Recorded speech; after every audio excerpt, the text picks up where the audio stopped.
Hello everyone, welcome to my tiny house Sims build of an artist loft for Windburg. So I started this as a really small house. I went with the typical shape of a square, and then I added a few roofs. So I started with just a kind of super itty bitty one that's going to be a landing over the porch, and then I did the main one on the top of the building as well. And just to add a little bit of contrast, I decided to do that sideways instead of forwards like the one that's below it. I started by picking out the doors, and that went a lot easier than I had expected. I just went with the white one with the glass panels. That reminds me of everybody's grandmother's house in the best kind of way. And I honestly think there's something that this house is channeling, or maybe I am in like every build I do, kind of an elderly aesthetic, if you will. Then I wanted to pull from the blue windows that are in the house that's next to it.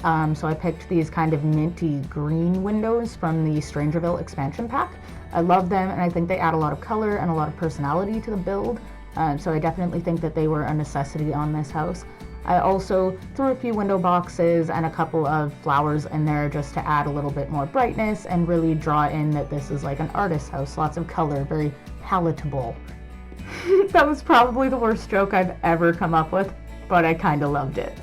I decided I wanted to add as much greenery as I could and as many flowers as I could to the front of the building, so I went around and I added some of these vines, and then when I finally felt like I had had enough of those, I went in for the porch. I really like the hexagonal shape. If you've seen my other builds, you probably know that. But I totally adore that shape, and that was what I wanted for this patio as well. So I made sure everything was the right level, and then I threw in the matching fence that goes really well with the windows. So with that, I'm going to take a little bit of a break from the front of the house, just throwing in a little bit of a gate, and then we're going to move on to the side of the house quickly. So what I've got going here is a Juliet balcony, and I'm tying that in with a couple of these kind of barn walls. I think that they go really well, and it also stops any of my Sims from trying to go out there. Just quickly revisiting the front porch, for some reason I decided I didn't want yellow flowers, I wanted them white, and then I instantly decided no, they're yellow again, and I put them back. But I also wanted a lot more flowers, so I put in a couple extra planter boxes, some window boxes, and those hanging baskets. And then to flip back to the side, I wanted a lot more greenery, and I also like keeping this as rustic as I could, and having the Juliet balcony, I thought that some vines would be a nice addition as well.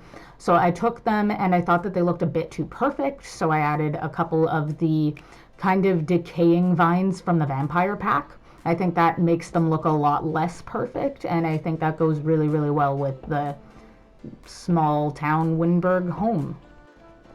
Then I kind of decided that I wanted to block in the patio a bit more. I thought that it was a little too open, and I went with my tried and true hexagon shaped couch. I think that it's absolutely beautiful, and in most of my houses that I do porches that are this shaped, I tend to like blocking it in. You can actually see it in the background in the house that's next to this one. I also have this same couch over there.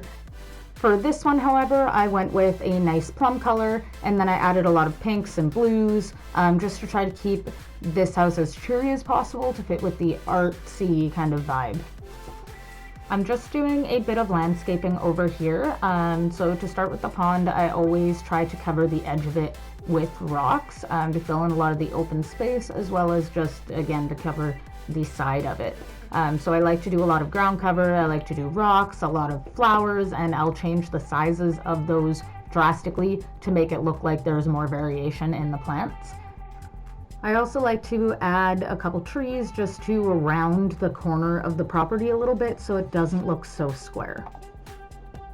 So I'm going to fade out for a minute here, just enjoy the build, and I'll return to you guys when we start the kitchen.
Alright everybody, I'm back here to do the kitchen, and I wanted to start out by keeping it pretty rustic like the rest of the house, so I decided to do the antique like wood burning stove, and then I went with the, can you believe this name, the Mountain Romance kitchen countertops.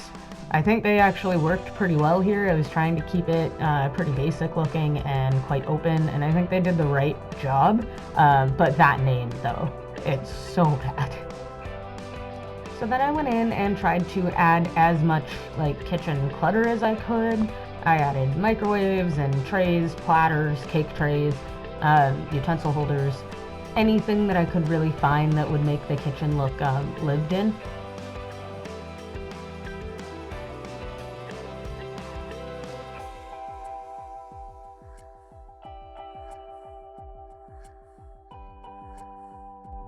And then after that, I went ahead and added some curtains because I absolutely have no self-control and I could not stop myself. I even use the same curtains that I use in literally every build I do. They're just so perfect. They just fit everywhere. I just can't help but love them.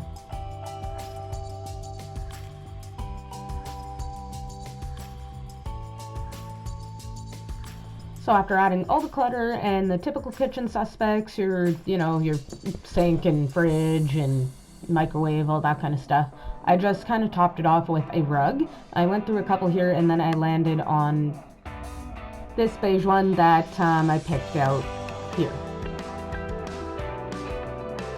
Alright, so we've jumped back in time a little bit and I just messed around with the bedroom, what kind of bed I wanted, what overall shape I wanted it to be. I really wasn't sure what I was going to do with this.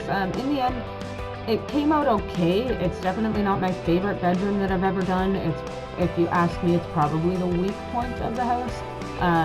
Yeah, the bedroom just, I don't know why it didn't seem to matter what I did. I couldn't make it work, so I kind of just gave up on it for a little while and started messing around with random stuff I was going to put into the art studio.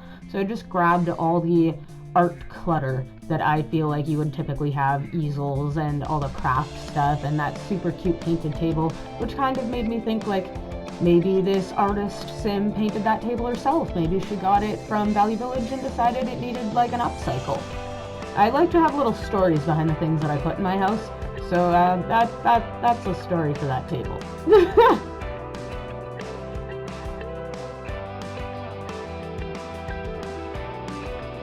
When it came to this bathroom build, I was trying to keep it pretty simple. I wanted to make it look like a tiny house, make it look as cluttered as I could, but I also wanted to make it look like, a house that this girl could have just been renting. So I picked a pretty plain vanity, and then I did switch out the toilet that's down there for something that's a little more traditional, and then I went with the soaker tub as well. I usually go with that tub just because it's a nice luxury, and then I also went with the invisible shower head that's in the bathroom now. I think for most of my tiny builds, that is the best shower. It's just the most easily accessible for everybody, and then you don't have the moodlet when people get caught in the shower or when people walk in. They don't get a negative moodlet because it came with the outdoor pack. So that's just a tip there. If you ever have issues with people walking in on your Sims while they're in the shower and them getting embarrassed a lot, using one of those little invisible showers is a good way to go around that. I kind of sat down in this bedroom for quite some time, and it didn't seem to matter what I did to it. I just was not feeling it. It wasn't working. I put in some curtains, and curtains usually make me love a room. But there was just something about this room. Maybe it was the shape, maybe it was how small it was, maybe it was lacking clutter. I really don't know what it was about that room that I couldn't spend more than a minute trying to deal with it before I was like, upstairs, art studio. So I continued just dumping junk into this room, anything that I thought would work, until I got to a point where I was like, okay, there's a lot of stuff and I should probably figure this out to some degree. I'm definitely not going to say that this was my most organized build, but it was definitely one of my more enjoyable builds. I kind of went into it pretty blindly. I had no plans, and I really, really enjoyed the whole journey. I loved how it turned out in the end. I love the patio. I think it really just was very, very cute. It came out just the way I wanted it to. If anybody is interested, I did upload it to the gallery. It's just oak alcove I didn't change the name or anything, so if you search it, that's what it'll be under. And I hope you enjoy the rest of the build. I think I'm gonna fade out for the rest of this video. Thank you very much for watching, and I'll see y'all next time.